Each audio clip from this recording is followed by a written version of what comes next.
खुवाउने गाउँ, झिल खुवाउने गाउँ। कहाँ पुगेर बिसाउला यात्रा, सदियौँदेखि अविरल बगिरहेको यो रापतीले। मेरो आँखै अगाडि छालहरू बोकेर बग्दै गरेको पर्वासँग जोडेर लम्पन्न परेको गाउँ आउँछ। सम्झना आउँछिन् सुर्खेनी भाउजू, जो जुगाउँदेखि पिँढीमा बसेर खाना सिलाउने गर्छिन्। उनको जड्या खसम भट्टीको एक कुनामा बसेर सधैँ जसो बेसुरमा तारा खसाइरहेको हुन्छ। मेरो गाउँ चेतनाको कुरा गर्छ, मेरो गाउँ चेतनाको कुरा गर्छ।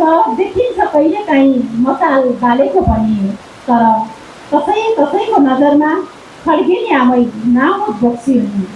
मालीलाई खोरेत लाग्दा, बाटाघरेलाई कामज्वरो आउँदा, धामीको आदेशमा मुडुलो बनाउँदै गाउँ घुमाइन्छ उनलाई र खुवाइन्छ मान्छेको बिस्ता।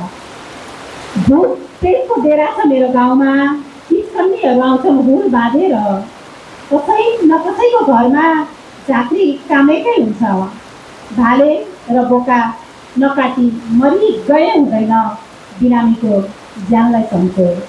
21औं शताब्दी मेरो गाउँ देखेर झिल खान्छ। 21औं शताब्दी मेरो गाउँ देखेर झिल खान्छ। मेरो गाउँ 21औं शताब्दी देखेर झिल खान्छ। म दुबईलाई हेरेर झिल खान्छु। म दुबईलाई हेरेर झिल खान्छु। धन्यवाद।